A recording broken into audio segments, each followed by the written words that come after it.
Don't go wider, go deeper.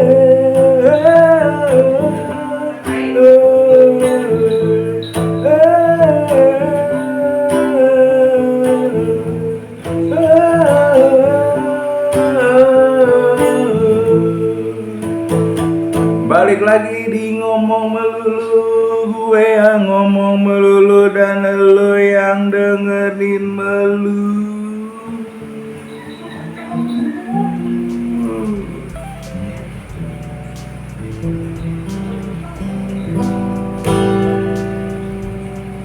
Ada apa tuh?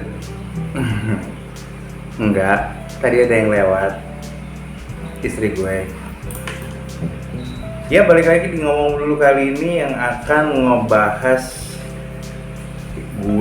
ngebahas tentang apa yang gue udah coba gue omongin sama United fans. Siapa pemain yang akan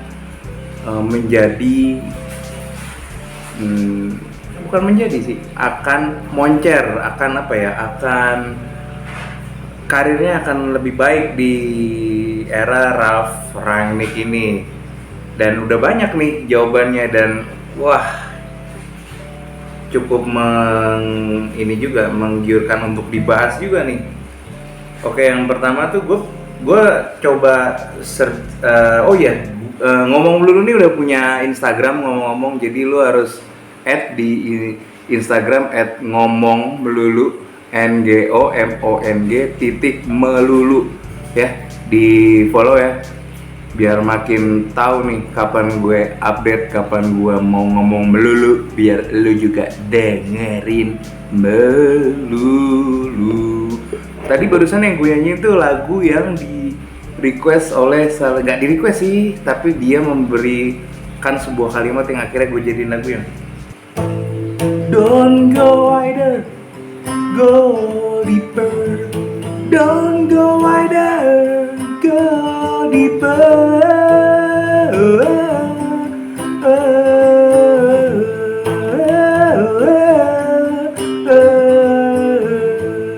Don't go wider, go deeper. Yaitu yang lo yang tahu lagu ini, yang gue pengen nyanyiin ya ini lagu ya. Ya, jadi untuk pemain yang gue pengen bahas kali ini adalah player yang akan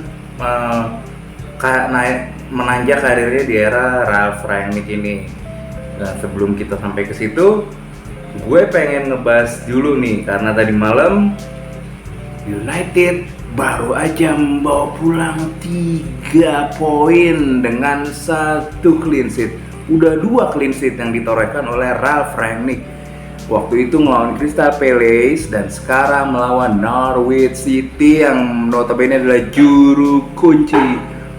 Dan sesuai judul yang gue highlight, bahwa De Gea is comeback.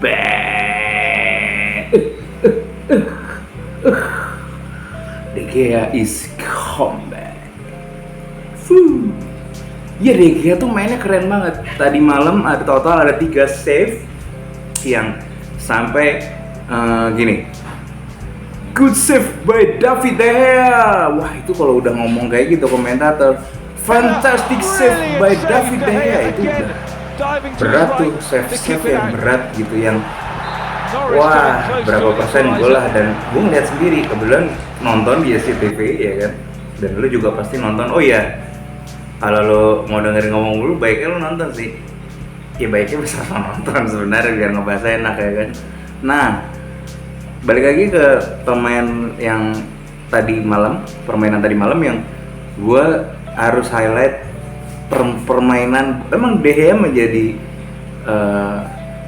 hebat ya, tapi kehebatan De Gea tuh tidak serta-merta karena De Gea sendiri, tapi karena barisan pertahanan United dan barisan tengah United yang bermain rapi sebetulnya dalam menutup ruang-ruang yang ada. Beda dengan waktu era Ole Gunnar Solskjaer yang dimana ruang-ruang tersebut tuh terbuka sehingga De Gea tidak bisa menebak. Kalau gue sebagai kiper, kadang-kadang gue sama back atau ya pokoknya defender di depan gue akan bekerja sama menutup ruang. Jadi kalau dia nutup ruang di kiri, gue pasti ke kanan. Akan lebih mudah kerjanya. De Gea semalam kayak gitu. Maguire dan Lindelof betul-betul bisa.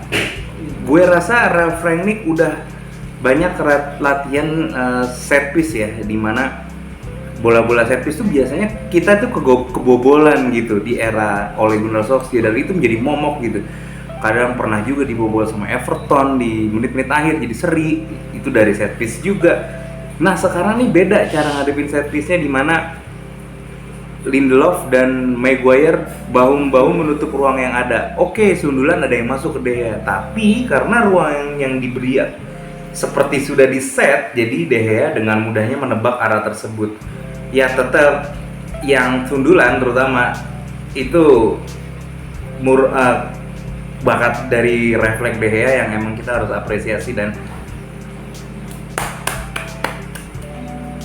gitar, gue belum listener. Belum listener. Bentar ya. Nah, De Gea di pertandingan itu memang bermain apik, dan Maguire juga Lindelof juga bermain bagus. Tapi ada lagi yang juga bermain bagus, yakni yang perlu diapresiasi selain barisan pertahanan United, yaitu adalah Fred dan McTominay. Di sini kelihatan banget kalau Fred itu kepake di formasi ini, terpakai banget. Dia bisa kadang memberikan asis-asis yang bagus ke depan ke Bruno Fernandes atau ke McTominay, yang nantinya diteruskan ke Cristiano Ronaldo sebagai striker atau Marcus Rashford. Dan ada satu kesempatan Cristiano yang sangat bagus, tapi sayang tidak gol ya, karena momentumnya hilang. Sebenarnya dia harusnya mungkin satu sentuhan langsung shoot, cuman gue nggak tahu dia kenapa, tapi mungkin ya sulit untuk mengendalikan bola yang agak terlalu deras dari McTominay. Jadi dia keeping dulu 1-2, yang ketiga ditembak, tapi Tom Krul sudah, ya kalau gue jadi kiper, gue udah tahu tuh arahnya ke situ gitu, karena ruangnya yang belah kanan nggak ada, tertutup, pasti yang kiri. Nah, tinggal kecepatan si kiper dalam membuat refleks. Begitu juga De Gea, semampuan De Gea bagus banget. Nah, di samping itu, di samping permainan Fred dan McTominay yang sudah semakin padu ya, ada juga permainan yang baik dari Dalot. Diogo Dalot itu gue rasa semakin hari ya semakin bagus ya. Dia bahkan kalau kita sering ngelihat intersepsi dengan tackle, dengan sliding tackle dari Aaron Wan-Bissaka, kali ini kita melihat intersepsi atau penyelamatan ruang menutup ruang tembak dari Diogo Dalot yang gue nyatet ada 2 kali dalam pertandingan itu, dan bagus banget Diogo Dalot tuh. Nggak kalah lah sama Aaron Wan-Bissaka, bahkan ada plusnya, dia bisa menusuk ke pertahanan walaupun ya belum sempurna sih. Kita harus memberi applause kepada Diogo Dalot. Justru waktu gue ngelihat Aaron Wan-Bissaka main di tim waktu ngelawan Young Boy itu kayaknya malah ya blunder ada di Aaron Wan-Bissaka dan Donny van de Beek kan, sehingga bola itu terlepas dan ditembak ke sisi kanan sisi kiri Henderson, dan gol. Itu udah ngebuktiin sih, emang mungkin gue ngelihatnya emang gue ya ada jawaban sih kenapa Donny van de Beek mungkin belum bisa tune ya di Old Trafford gitu. Udah 2 pelatih ya, semoga di era Ralf ini Donny bisa, karena Bruno itu harus ada backup, harus ada playmakernya lagi. Kalau Donny nggak bisa juga, terus siapa? Kalau gue biasanya milih, kalau di game mungkin gue akan pilih Jadon Sancho, karena stok dari sayap United melimpah. Ada Amad Diallo Traore, ada Marcus Rashford juga bisa ditaruh di sayap, tapi gue rasa Ralf tuh lebih suka memanfaatkan dia. Nah, untuk Rashford khusus gue berikan Rashford tuh agak lama berpikirnya. Udah 2 game gue lihat Rashford tuh masih kurang bisa menerapkan apa yang dimau, kecepatan berpikir yang dimau oleh Ralf Rangnick. Justru yang hebat dalam berpikir cepat adalah Fred dan Jadon Sancho. Gue rasa dia akan starter terus sih. Nah, ini menghubungkan dengan siapa yang bakal moncer. Teman-teman gue bilang ada beberapa suara banyak ya, lebih banyak ke Jadon Sancho ya, karena Sancho ada dia dulu di Liga Jerman dan Ralf Rangnick ada di situ dan dia tahu gitu. Bahkan mungkin Ralf Rangnick itu sangat terbantu ya begitu dia di United sudah ada Jadon Sancho gitu, yang Jadon Sancho di Bundesliga itu star men, dia bintang di sana. Jadi ketika Ralf di sana mungkin dia nggak ngeliat pemain itu gitu. Gua rasa ya, walaupun dia nggak tertarik untuk merekrutnya dari Dortmund dulu untuk ke klubnya, gua rasa ada, wah ini star nih, dan dia punya sekarang, dan dia bisa memanfaatkan Jadon Sancho 1-2 pendeknya dengan Fred atau dengan Tominay atau dengan Cristiano Ronaldo sangat bagus. Cristiano Ronaldo juga, cuman ya kita harus tahu Cristiano Ronaldo sudah tidak muda lagi ya, dia tidak sekuat dulu gitu, tapi ya tetap gitu Cristiano Ronaldo is Ronaldo gitu. Dari situ gue banyak yang mengatakan kalau Jadon Sancho yang akan moncer karena dia dulu udah tahu gitu permainan Ralf Rangnick di Liga Jerman, mungkin bisa berkolaborasi dan elaborasi bareng gitu. Jadon Sancho ada sekitar berapa ya, 5 orang yang mengatakan itu Jadon Sancho gitu, dari obrolan langsung gue maupun di Instagram. Jangan lupa @ngomong.melulu.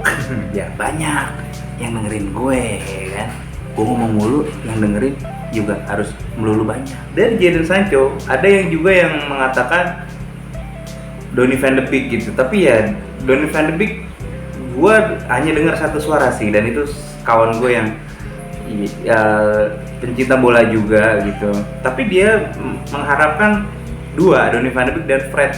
Donny van de Beek dan Fred, oke. Lalu ada juga yang mengatakan akan moncer McTominay, karena McTominay ini memang ya dari dasarnya bagus ya gitu. Nah, dari semua prediksi-prediksi tersebut, gue mau prediksi satu-satu lini per lini Manchester United di era Ralf Rangnick. Di sisi kiper, gue rasa dengan comebacknya De Gea dari pertandingan Crystal Palace dan Norwich, bahkan dari sebelumnya dari era Chet Tucker, Michael Carrick, dia udah back gitu dari keterpurukan di mana dia pernah blunder di era Ole Gunnar, pernah kebobolan yang aduh males banget gitu kita bahasnya juga ya kan. Dia udah back dengan kepercayaan dirinya, ditambah dengan racikan ramuan baru dari Ralf yang membuat pertahanan United semakin kokoh gitu. Ralf, gue nggak ngelihat Maguire back yang jelek di sini, justru Maguire inilah yang bagus untuk polanya Ralf Rangnick. Hanya saja yaitu kecepatannya kurang. Tapi oke, ini Dean Henderson dan Tom Heaton juga ada, dan ada De Gea. Gue rasa sulit untuk Dean Henderson menggeser David De Gea, karena De Gea sudah mulai kembali ke performanya, dan De Gea itu bukan kiper sembarangan. Direkrut United waktu masih muda dari Atletico Madrid ya. Searching aja lah. Biasa. Kan ini bukan searching dulu ya. Di sana dia tuh berstatus kiper yang bagus dan direkrut untuk masa depan Manchester United, dan De Gea sempat di Premier League dia awal-awal dia main itu memang agak kesulitan, tapi dia terus langsung menunjukkan performa yang semakin positif. Lalu turun lagi dengan seiring dengan naik turunnya kepelatihan Manchester United ya, yang dari A ke B, dari B ke C, dari C ke D, yang ganti-ganti gitu. Akhirnya di era ini dia berhasil menurut gue bangkit lagi gitu. Gue udah sempet nggak percaya lagi sih, jujur aja gitu, karena De Gea nih gimana sih gitu. Kita butuh menang loh, kita butuh aksi-aksi terbang De Gea, dan nggak ada gitu di musim 2020, 2021, 2019, 2020. Bahkan ada blunder-blunder yang aduh, bukan untuk pemain di atas 27 tahun gitu. De Gea tuh udah cukup berpengalaman. Sekarang dia back. Dean Henderson bukan kiper jelek. Gue bilang dia bukan kiper jelek. Bahkan dia kerap mengomandoi pemain-pemain belakang bila out of position. Dan dia juga menjadi sweeper kiper gitu terkadang. Tapi ya mau gimana? De Gea masih nomor 1 di Manchester United. Gue rasa sulit untuk Dean Henderson, dan kalau Dean Henderson ada tawaran untuk dipinjamkan, oh ya, karena itu bukti bahwa Dean Henderson tuh tidak jelek proposal peminjaman Dean Henderson tuh sudah ngantri, tapi memang United butuh pelapis sih.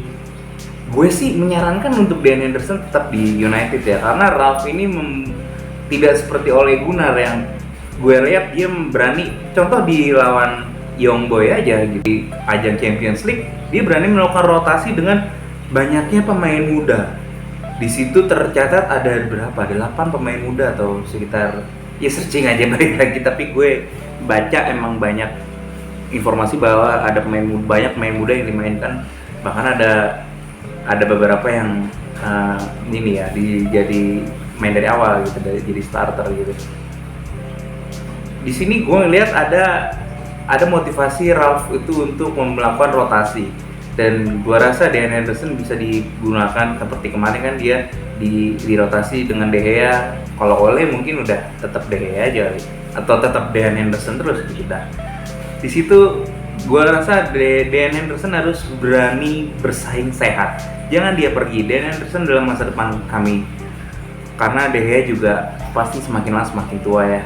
Nggak apa-apa. Jadi kiper kedua dulu tuh menurut gue nggak apa-apa gitu, karena nantinya dia akan jadi kiper pertama kok. Makanya bersaing gitu. Dean Henderson pasti bisa lah. Gue lihat orangnya cukup optimis ya, rambutnya juga cepak gitu. Nggak ada hubungannya ya. Tom Hinton bukan kiper jelek, dia kiper bagus, tapi dia akan jadi pilihan ketiga. Sulit untuk menggeser 1 atau 2, tapi cukup nggak baik lah untuk masa tuanya di Manchester United. Tetapi ini dia sudah berusia. Di barisan pertahanan, gue sebenarnya agak ngelihatnya dua pertandingan pertama kayak ya, apalagi debut ya Ralf Rangnick, kayak Maguire tuh kurang kecepatan. Apa bisa main dengan pressing yang diberikan oleh Ralf Rangnick? Nah, ini terjawab kalau gue lihat di 2 pertandingan melawan tim yang belum settle ya, bukan belum settle sih udah ya, Norwich sama Crystal Palace. Tapi materi pemainnya tidak sebaik Chelsea, The Big Four atau The Big Five atau The Big Seven, The Big Six, The Big gue. Nah, gue rasa belum bisa dilihat sih. Tapi kalau gue ngeliat lawan tim kecil di Premier League tuh sebenarnya tricky, karena tim-tim kecil itu fokus bertahan. Jadinya kalau biasanya karena dia fokus bertahan, tim-tim kecil itu malah kesulitan. Tapi kalau Ralf nih malah makin gila posisi bola. Terlihat beberapa kali ada garis pertahanan di United tuh sudah masuk ke garis pertahanan ke boxnya Norwich gitu. Begitu juga di Crystal Palace, dan ini kan favoritnya Maguire banget, megang bola di area-area itu gitu. Yang nanti dia bisa oper ke Telles atau bisa langsung oper ke Rashford. Maguire punya visi sebagai back adalah membangun serangan. Dia bagus di situ. Dia punya dribble yang sebenarnya ngeri sedap sih, karena speednya pelan tapi nipu juga gitu kadang-kadang. Tapi berhasil kok. Jadi punya kepercayaan diri dan motivasi yang bagus dalam membawa bola. Gue rasa Maguire akan tetap dipakai. Sebenarnya tandem terbaiknya mungkin kita akan berharap pada Rafael Varane. Tapi Rafael Varane masih di backup cedera, dan masih sebenarnya sudah ikut kembali latihan tapi belum bisa masuk di starting lineup. Begitu juga dengan Edinson Cavani. Kita lihat saja nih. Tapi prediksi gue sebenarnya Lindelof akan menjadi bagus gitu, karena Lindelof nih sama tipikalnya seperti Maguire ya, dia membangun serangan. Yang menurut gue bagus dari Ralf Rangnick adalah mencoba untuk menduetkan Lindelof dengan Bailey atau Lindelof dengan Varane gitu, karena beda tipikal ya. Kalau sama tipikalnya, ketika Maguire dan Lindelof bermain bareng agak kurang inisiatif ketika ada serangan balik, yang dimana itu kalau dulu gue ngeliat namanya Vidic dan Rio Ferdinand, namanya Vidic selalu mengambil inisiatif attacker musuh. Dia menyerang attacker yang udah mulai berdatangan nih, dengan mengintersepsi pembacaan pikiran arah bola atau tempel yang akan dioper. Jadi dia udah tahu. Nah, kalau Lindelof ketemu Maguire ketika di counter attack, dua-duanya milih untuk lari mempertahankan garis pertahanannya. Gini pelan sampai akhirnya di kotak penalti bahaya gitu. Gue rasa harus ada orang-orang dan itu dipunya oleh Eric Bailly. Untuk back tengah, gue rasa United harus cari lagi gitu. Tipikal yang tadi gue bilang, punya otak untuk merusak counter attack lawan. Jadi bukan ngikutin dia larinya gimana dan pergerakannya gimana. Dan itu mungkin pilihannya yang tersedia nanti di bursa transfer mungkin ya. Itu dan bisa aja mungkin Ralf menengok ke sana. Itu ada dua, Lukas Klostermann dari Jerman dan Niklas Süle dari Bayern Munchen gitu. Gua lupa Klostermann dari Munchen Gladbach apa dari RB Leipzig gitu, lupa. Klostermann, Jerman footballer, seorang pemain profesional Jerman.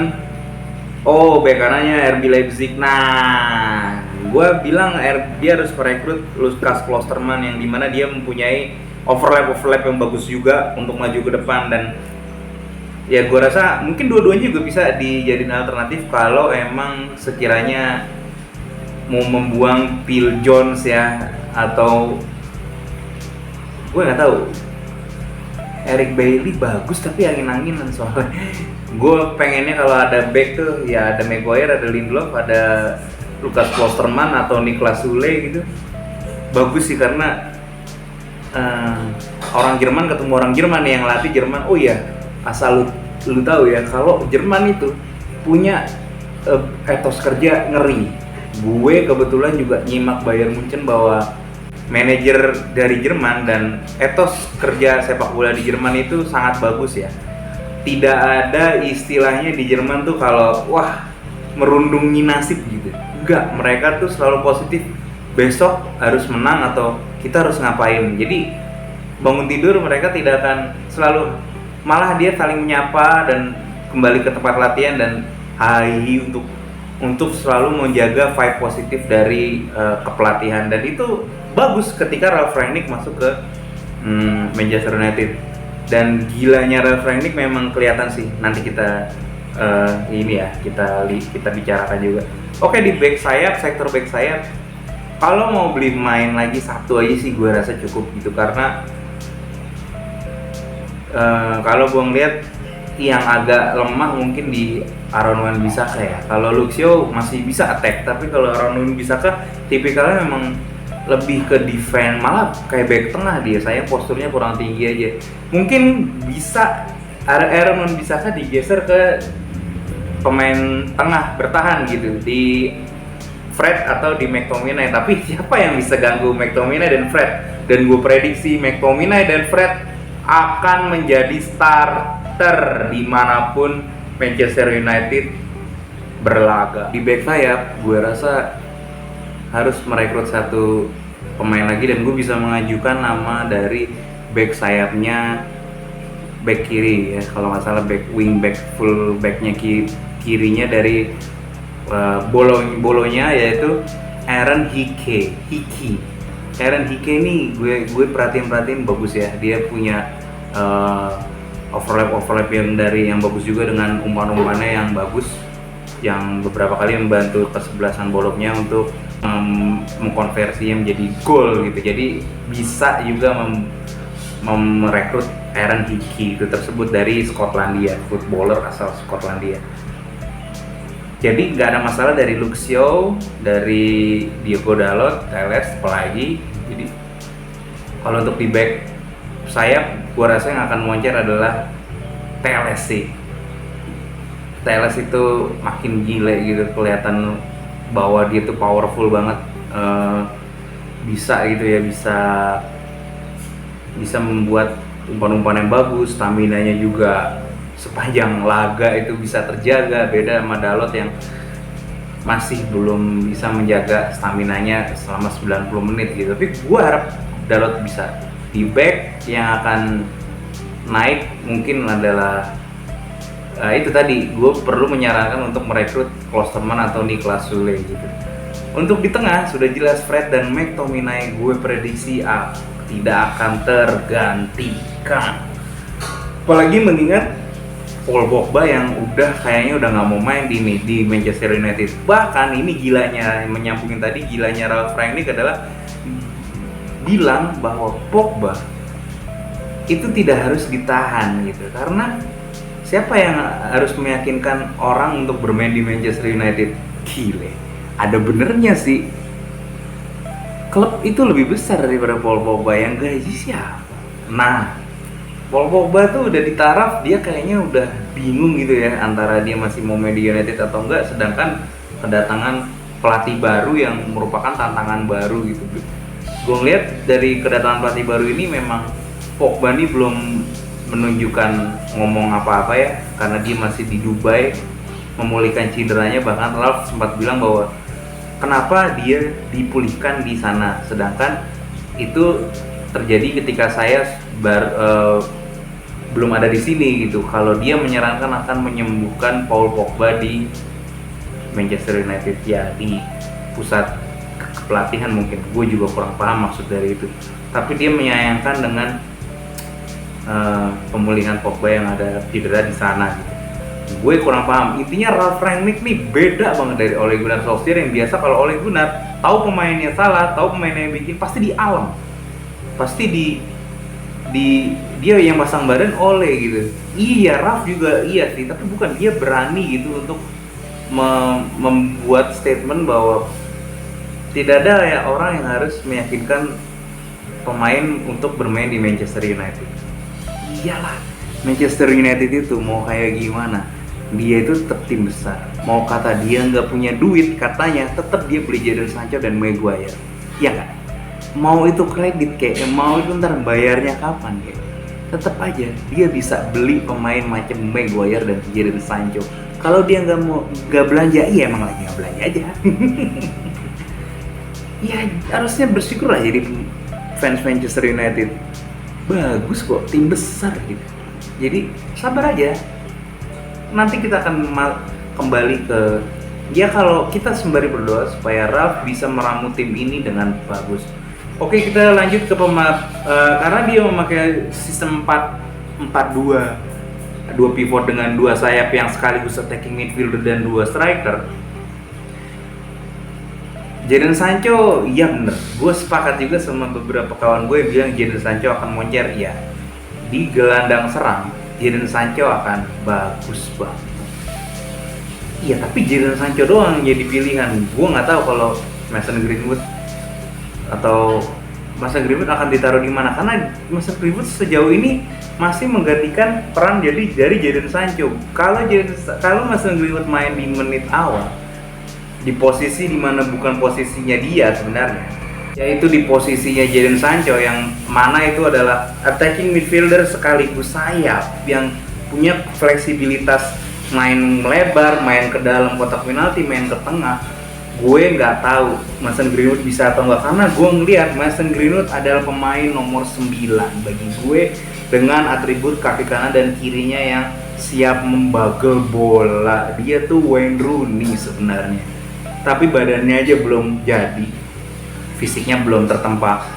Gue nggak yakin kalau Mason Greenwood di posisi itu akan moncer. Kalau Mason Greenwood diduetkan dengan Rashford atau, nah ini pemain yang gue prediksi dan orang lain nggak prediksi nanti. Ya pokoknya ini Mason Greenwood kalau di posisi itu gue nggak yakin sih. Untuk posisinya Bruno, mungkin satu-satunya yang bisa menggantikan ya cuman Donny van de Beek, dan Donny van de Beek ini sepertinya gue nggak bisa ngelihat dia bagus di posisi itu. Dia lebih baik di posisinya McTominay atau Fred. Jadi dia bisa berduet dengan Matic, atau dia bisa berduet dengan Tominay, atau dia bisa berduet dengan Fred. Donny van de Beek tidak ideal di posisi attacking midfielder-nya Manchester United. Donny van de Beek menurut gue akan moncer di posisinya Fred dan McTominay, karena dia punya sedikit kerja keras yang bagus, dan dia punya sedikit umpan-umpan box to box yang jeli, langsung ke depan, dan itu dibutuhkan untuk serangan-serangan kaget yang membuat lawan tak bisa membaca. Tapi untuk di posisi attacking midfielder, gue rasa Bruno Fernandes belum akan tergantikan. Siapa lagi yang mungkin bisa ada di posisi itu? Justru gue berharap, ya nggak mungkin berharap pada Juan Mata ya. Gue berharap ada dari akademi atau rekrut pemain lagi. Kalau rekrut pemain lagi, playmaker atau tengah yang bisa ke dalam, bisa keluar, gue menyarankan ada satu nama yang mungkin bisa direkrut. Yang paling umum pasti orang akan menuju mata gelandang serangnya Atletico Madrid Marcos Llorente. Marcos Llorente itu selain dia bisa di posisi back sayap, bisa di posisi juga di defensive midfielder bagus. Dia di Spanyol bahkan dia bermain di back sayap. Tapi gue akan menyarankan satu pemain lagi yang usianya juga cukup matang sih di posisi itu. Itu adalah pemain dari Atalanta yang namanya, yang kalau tidak salah dia berkewarganegaraan sama dengan namanya Matic ya. Namanya adalah Alexis Miranchuk.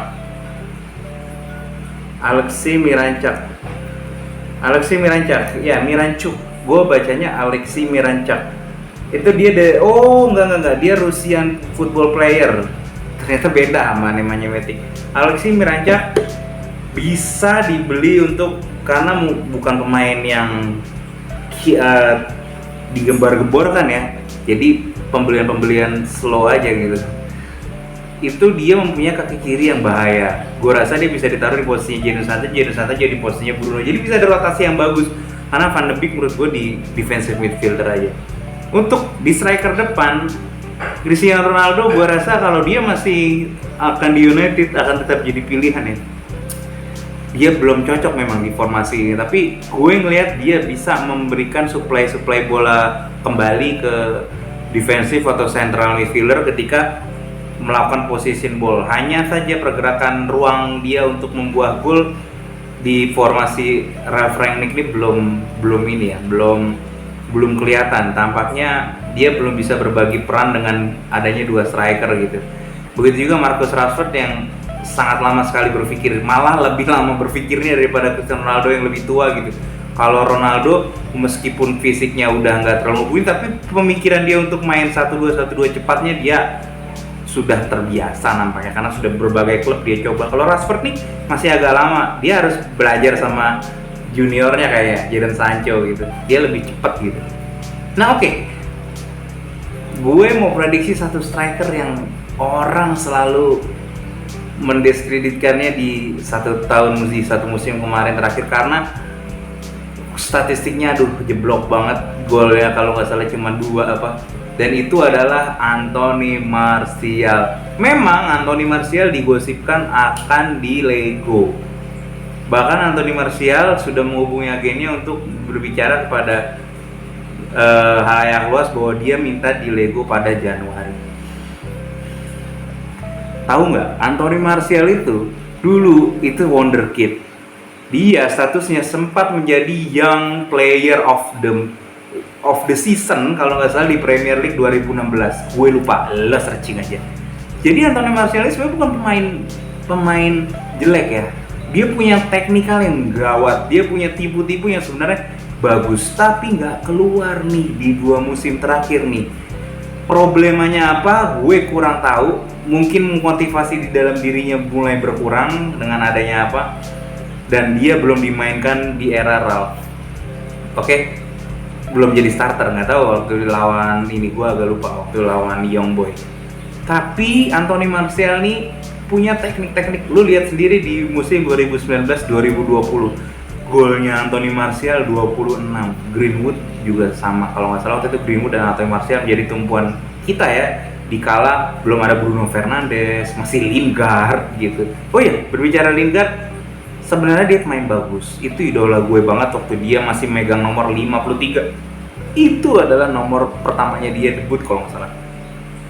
Tapi Lingard nih juga, iya gimana ya, begitu dipinjemin dia bagus mainnya. Kemarin datang lagi tuh sempat main, teknik-tekniknya nggak keluar gitu. Tipu-tipu simpelnya dia punya tipuan simpel kan, kayak berhenti padahal enggak, kayak gitu. Orang ngiranya dia berhenti, dia mau kanan padahal kiri, tapi enggak.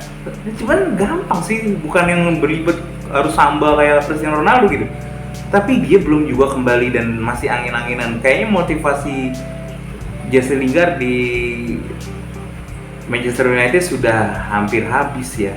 Gue ngeliat udah nggak ada lagi kayak gue mau berkarya di sini dan gue mau bikin gol gitu, gue mau ubah nomor gue dari 14 jadi 7. Nah mungkin deh ya, gue ngeliat gitu. Dan gue memprediksi kalau aja nanti Anthony Martial nggak di Lego dan dia mau bersaing, dan gue rasa dia striker paling cocok buat dua dua formasi dua strikernya, mengadakan dua strikernya dari Ralf Rangnick.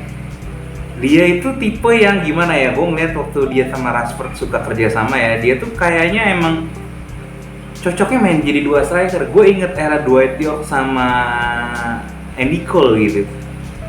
Dan Martial bisa sih jadi salah satu dari antara mereka gitu.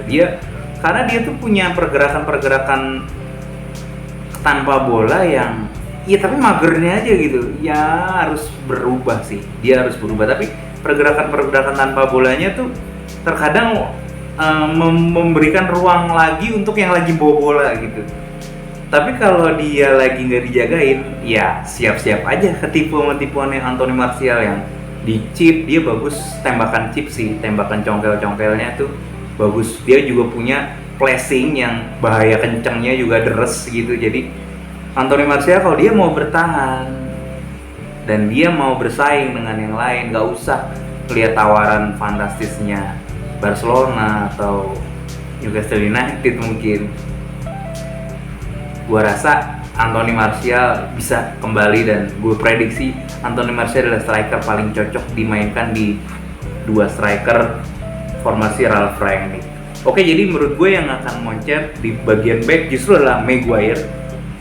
Dia akan menunjukkan kelasnya di back 80M karena Ralf Rangnick menaikkan defensive line-nya lebih ke depan karena pressing, dan dia sangat nyaman bermain di posisi back yang lebih sering mendapat bola, back yang lebih sering menguasai bola ketimbang back yang diem aja. Tapi United perlu merekrut satu back perusak tipenya, perusak konsentrasi attacker, jadi attacker gitu enggak loh.